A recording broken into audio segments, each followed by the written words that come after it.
Hi guys and welcome back to JK exam cracker और मैं हूं अंकुश ठाकुर। गाइस हम लोगों ने आपका चैप्टर 1 हिस्ट्री मॉडर्न हिस्ट्री का कंप्लीट किया, arrival of the Europeans in Indian सब कॉन्टिनेंट, जिसमें हमने तमाम जितनी भी सुपर पावर्स जिन्होंने इंडियन सब कॉन्टिनेंट में एंट्री किया था ट्रेड के पर्सपेक्टिव से, उनके बारे में हमने पढ़ा कि उन्होंने कौन कौन सी जगहों पर अपनी सेटलमेंट जो है वो एस्टेब्लिश करी एंड क्या क्या उन्होंने आपस में उनके रिलेशन रहे थे, उन सब चीज़ें हमने डिस्कस कर ली हैं। नाउ आज जैसा कि मैंने आपको बोला था कि नेक्स्ट वीडियो में आपको कुछ एमसीक्यूज करवाए जाएंगे सो दैट आप लोगों को पता चल सके कि किस लेवल के क्वेश्चंस एग्जाम में रहते हैं और आप लोग जो है चीज़ों को अंडरस्टैंड कर सको। तो चलिए गाइज हम लोग स्टार्ट करते हैं आज का वीडियो सेशन। आपने एंड में अपना स्कोर जो है मेरे साथ शेयर करना है, कमेंट सेक्शन में मुझे बताना है अपना स्कोर, कि आपका स्कोर क्या रहा। तो चलिए गाइज आपको मैं एक एक करके सारे क्वेश्चन दिखाता जाऊंगा। देखिए पहले 5 क्वेश्चन आपको दिखाए जा रहे हैं आपके स्क्रीन पर और आपको फटाफट उनका आंसर करना है। देखिए पहला क्वेश्चन क्या है गाइज, पहला क्वेश्चन आपसे पूछा जा रहा है दैट इज कि who were the first Europeans to come to India for trade. आपने यहां पर बताना है कि कौन से पहले यूरोपियंस थे जिन्होंने इंडिया में अपनी एंट्री की थी। तो आपको याद है ऑप्शन यहां पर दिए हुए हैं, डच, इंग्लिश, फ्रेंच या पुर्तगीज। तो गाइस बिल्कुल ऑप्शन डी इसका राइट आंसर बनेगा, क्योंकि यही लोग थे जिन्होंने सी रूट खोजा था। वास्को डी गामा का नाम आपको याद होगा, वास्को डी गामा का नाम याद रखिए। वास्को डी गामा कहाँ पर आए थे भाई साहब? कैलिकट में आए थे। ये चीज़ आपको पढ़ा चुकी गई है। कब आए थे? 1498 में आए थे। कौन किंग था उस टाइम पर? तो किंग जमोरिन जो है वो थे यहाँ पर। एक 1501 में ये वापस भी आया था या 1505 में, जब भी आप मुझे कमेंट सेक्शन में बताओ कहाँ पर कौन से साल में ये वापस आया था। ठीक है, 5 में या 1 में ये वापस 5 में आया था यार।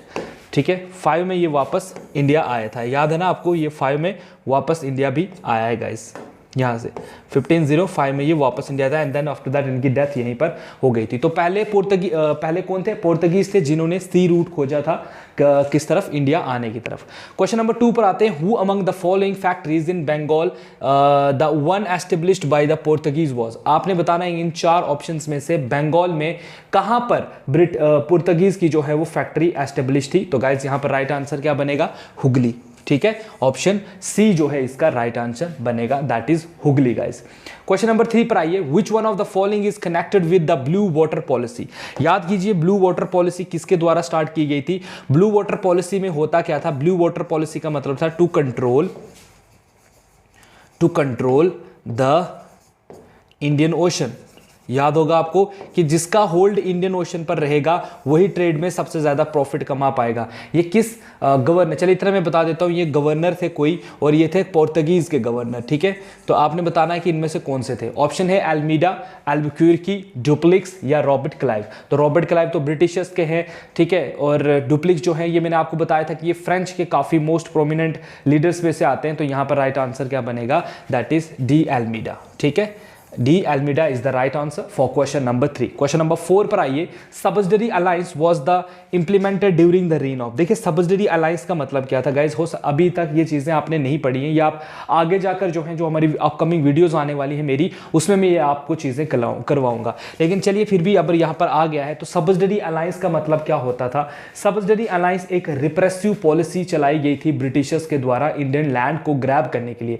देखिए ब्रिटिशर्स ने हर मुमकिन कोशिश की है हमें एक्सप्लॉइट करने की, और उनकी जो शुरुआत हुई थी वो हुई थी यहाँ पर जो है कानून पास किए गए थे बहुत सारे।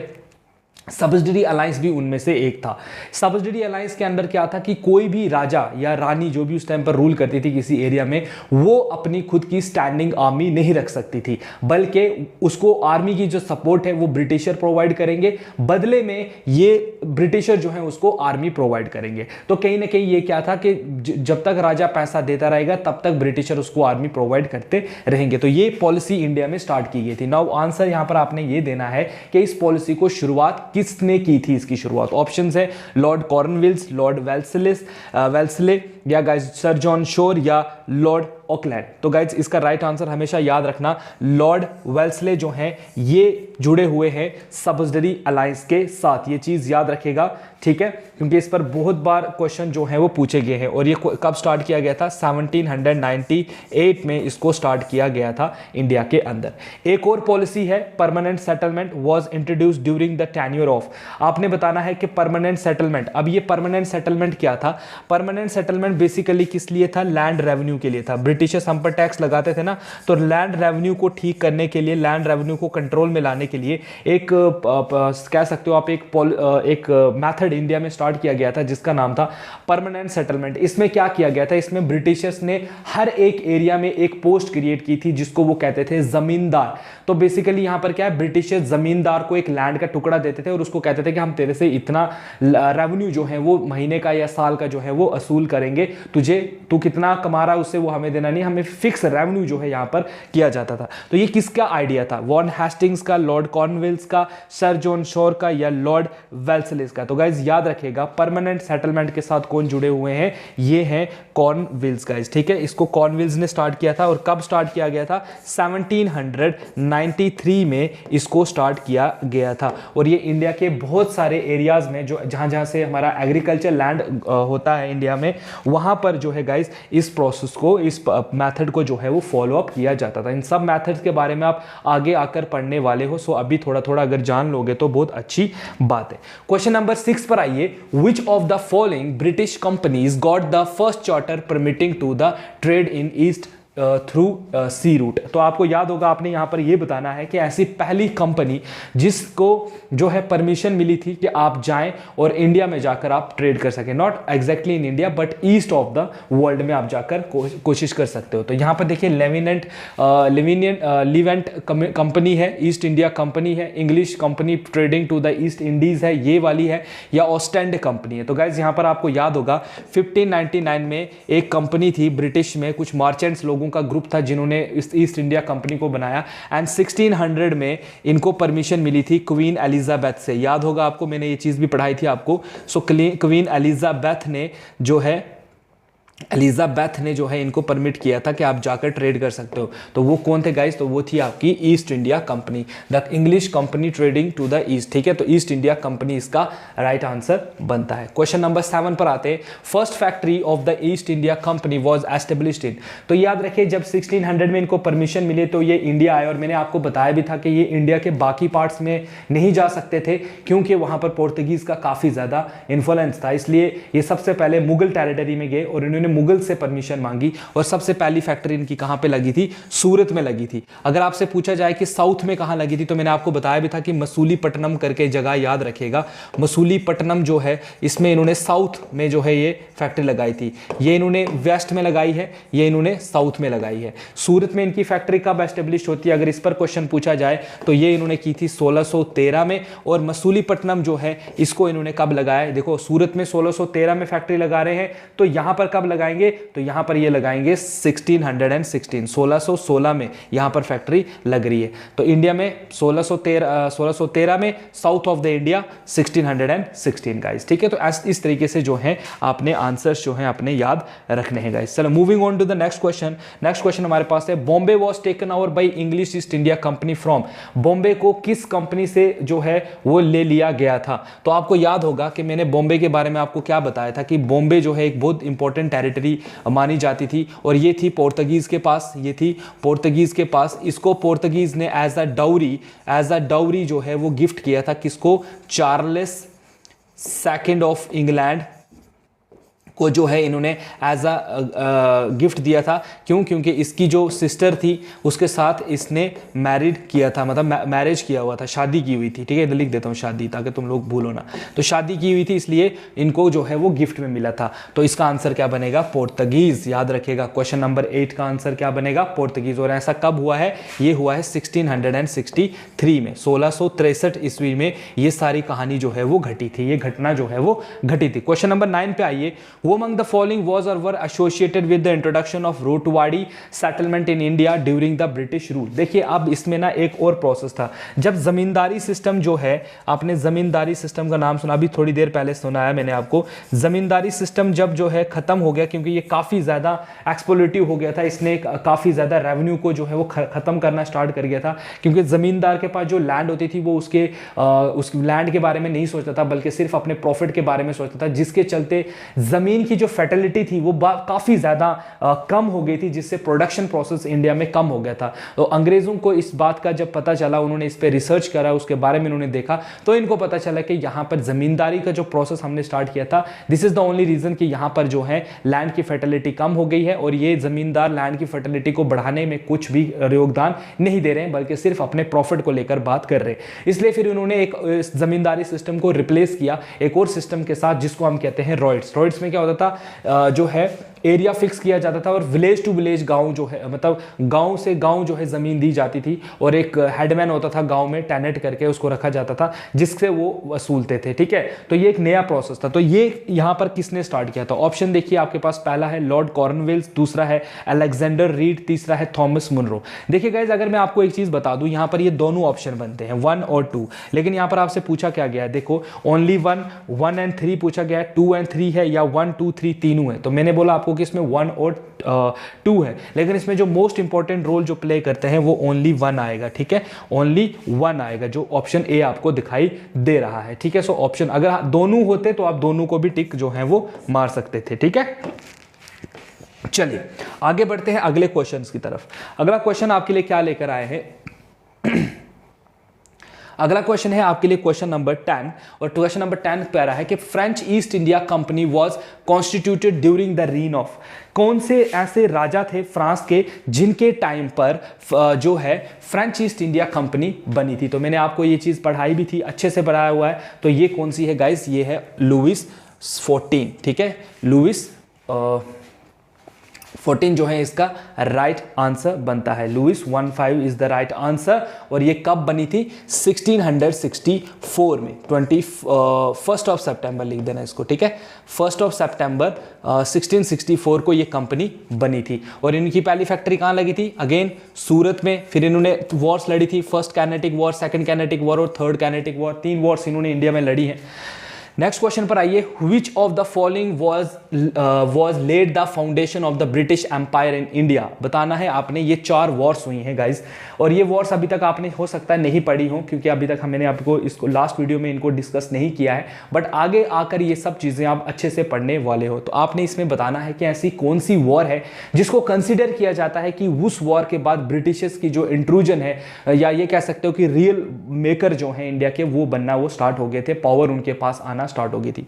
ऑप्शन है battle of Buxar, battle of Plassey, battle of Mysore, या इंडिपेंडेंस स्ट्रगल ऑफ 1857। तो गाइज याद रखिएगा, इसका आंसर है बैटल ऑफ प्लासी, जो हुई है 23 जून 1757 में। ठीक है, याद रखेगा 1757 में ये वॉर जो है हुई है। तो इस पॉइंट इसको बैटल ऑफ प्लासी को, बेसिकली बैटल ऑफ प्लासी हुई थी बंगाल को कैप्चर करने के लिए। जो हमारा नेक्स्ट चैप्टर जो आने वाला आपको मैं पढ़ाने वाला हूं, उसमें यही चीजें हम डिस्कस करने वाले हैं। क्वेश्चन नंबर 12 पर आइए। Who was the nawab of Bengal when the battle of Buxar was fought? सबसे पहले तो आपको बक्सर की डेट पता होनी चाहिए। बक्सर भी बंगाल को जीतने के लिए लड़ी गई थी, और इसकी डेट है 1764 को ये लड़ाई लड़ी गई है। कौन कौन था इसमें भाई साहब? इस तरफ पे ब्रिटिशर्स एक तरफ है, और दूसरी तरफ जो है कौन कौन है? क्या उसमें सिराजुद्दौला था, मीर जाफर थे, मीर कासिम थे, निजामुद्दौला थे। तो गाइज इसमें ना ट्रिपल अलायंस था। अवध ऑफ बंगाल इसमें थे, एक आपके मीर जाफर, जो यहाँ पर आपको ऑप्शन टिक करना है। इसमें मीर जाफर थे भाई साहब। अच्छा, इसमें शाह आलम था, शाह आलम थे, इसमें शाह आलम सेकंड थे, और इसमें नवाब भी था। ठीक है, निज़ाम ऑफ हैदराबाद या नवाब ऑफ हैदराबाद, जो भी आपको, नवाब ऑफ अवध। ठीक है, नवाब ऑफ अवध। ये 3 लोग जो हैं इसमें लड़ रहे हैं। कौन कौन? आपके एक तो है मीर जाफर बंगाल से, दिल्ली से लड़ रहे हैं, मतलब दिल्ली का मुगल एम्पायर भी इसमें जोड़ दिया गया था, और इसीलिए ये आपने याद रखना है। Who among the following abolished dual government of system? देखिए जब ये बैटल, अब नेक्स्ट क्वेश्चन का आंसर मैं बता रहा हूं आपको, ये वाले 13 का। बैटल ऑफ बक्सर जब हुई तो ट्रीटी ऑफ इलाहाबाद साइन हुई, ट्रीटी ऑफ इलाहाबाद हुई। और ट्रीटी ऑफ इलाहाबाद में क्या हुआ था? ट्रीटी ऑफ इलाहाबाद में ब्रिटिशर्स को मिले थे क्या चीज? दीवानी राइट्स। ठीक है, एक तो दीवानी राइट्स मिले, दूसरा इन्होंने dual nature of government start किया। Dual nature of government, dual nature of government का मतलब क्या होता है? जैसे आज के टाइम पर होता है कि एक हेड होता है हमारे देश का प्राइम मिनिस्टर, और एक हेड होता है हमारे यहाँ पर चीफ मिनिस्टर। तो चीफ मिनिस्टर देख रहे हो, पर्टिकुलरली एक स्टेट का चीफ मिनिस्टर होता है, हेड होता है। तो इन्होंने क्या कहा? इन्होंने कहा कि पूरी स्टेट एक नवाब के अंडर रहेगी, लेकिन नवाब जो है वो हमारे अंडर रहेगा, हम जो बोलेंगे वही नवाब करेगा। कहीं ना कहीं उसको अपना पपट बनाने की कोशिश की जा रही थी।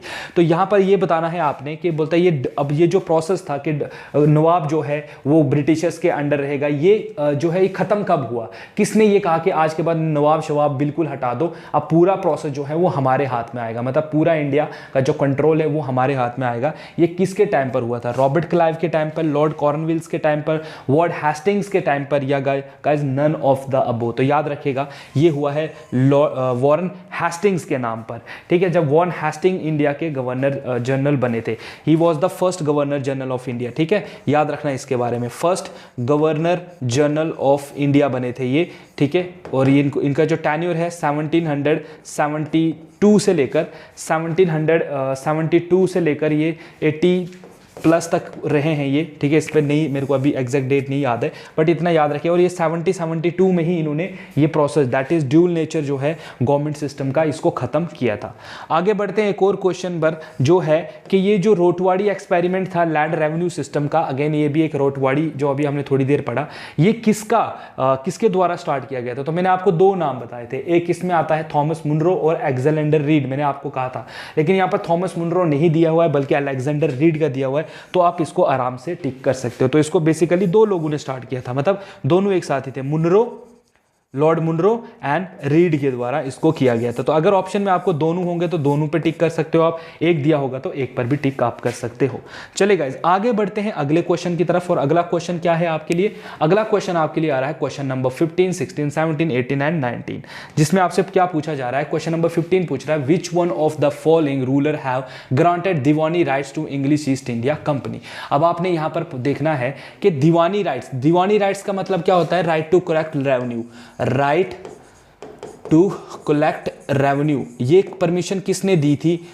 राइट टू कलेक्ट रेवेन्यू की जो परमिशन है ये ब्रिटिशर्स को किसने दी थी? ये आप आगे आकर पढ़ने वाले हो गाइज, और ये बहुत ही इंटरेस्टिंग माना जाता है कि यहाँ से ही हमारे देश की इकॉनमी जो है वो डूबना स्टार्ट हो गई थी, यहीं से हमारा देश जो है वो गरीब होना स्टार्ट किया गया था। तो ये परमिशन किसने दी थी? ये दी थी शाह आलम सेकंड ने। ऐसा क्यों हुआ था कि बैटल ऑफ बक्सर में जब लड़ाई हो रही थी बैटल ऑफ बक्सर की, तो बैटल ऑफ बक्सर की लड़ाई में एक बात तो क्लियर थी कि अगर तो ब्रिटिशर जीते तो समझ लीजिए अब इसमें ना मुगल एम्परर जो हैं उस टाइम जो मुगल थे वो भी लास्ट मुगल एम्परर जो हैं वो इसमें पार्ट ले रहे हैं। अगर वो इसमें हार गए तो भाई साहब सब खत्म हो जाएगा। तो इनसे इन्होंने फिर क्या कर दिया? इनसे इन्होंने परमिशन ले ली। उसके बाद देखते हैं कि इंग्लिश, अब देखो यहां पर ये फायदेमंद क्यों था? फायदेमंद इसलिए था कि पहले क्या होता था, पहले मान लेते हैं कि ये यूरोप है और ये इंडिया है, यहां से पैसा आता था इधर, यहां से मनी आ रहा है और मनी से यहां थिंग्स खरीदी जा रही हैं, चीजें खरीदी जा रही हैं और फिर यहां से चीजें इधर जा रही, तो ये ट्रेड होता था।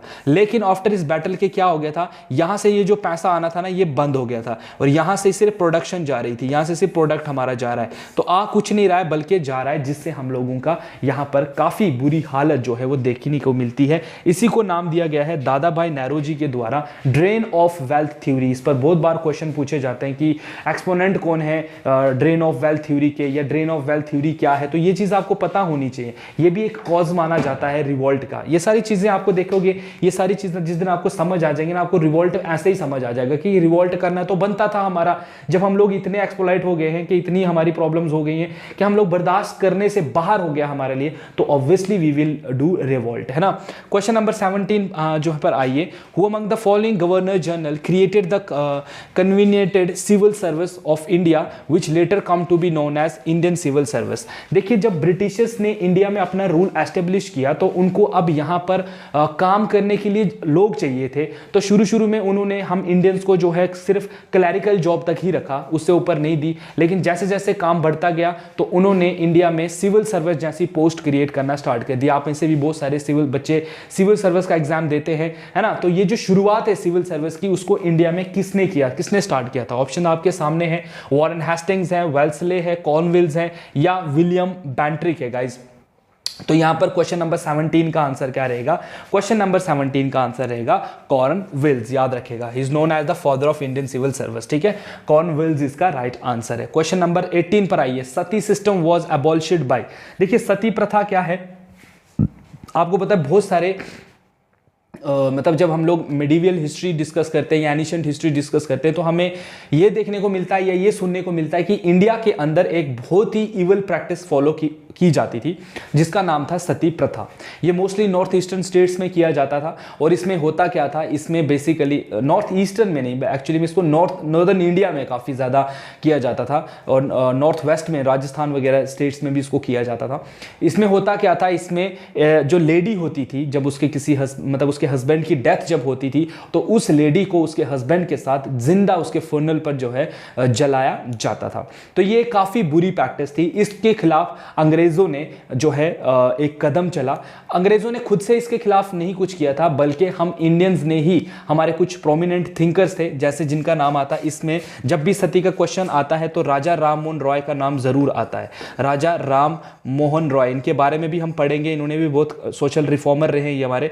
तो राजा राम मोहन रॉय जो थे, इन्होंने जो है इसके खिलाफ आवाज़ उठाई और उस टाइम पर जो हमारे लॉर्ड थे, मतलब उस टाइम जो गवर्नर जनरल थे इंडिया के, उन्होंने इस पर एक्ट किया और उनका नाम था लॉर्ड विलियम बेंट्रिक। ठीक है, लॉर्ड विलियम बेंट्रिक ने 1828 में गाइस इसको बैन कर दिया था कि आज के बाद इंडिया में कोई भी सती प्रथा नहीं होगी। तो इन 3 क्वेश्चंस बनते हैं, एक राजा राम मोहन रॉय, लॉर्ड बेंट्रिक और कौन से साल में बंद की, तो 1828 में। क्वेश्चन नंबर 19 पर आते हैं, which governor general had abolished slavery. आपको पता है गाइस स्लेवरी एक बहुत ही बड़ा क्राइम माना जाता था, आज के टाइम पे माना जाता है, लेकिन पहले के टाइम पर स्लेवरी एक आप कह सकते हो कि एक प्रैक्टिस थी हमारे not in India but outside India. अगर आप यूरोपियन कंट्रीज की बात करो, अरब की कंट्रीज की बात करो, आप देखोगे कि स्लेवरी जैसा कंसेप्ट वहां पर काफी ज्यादा हाई पीक पे था।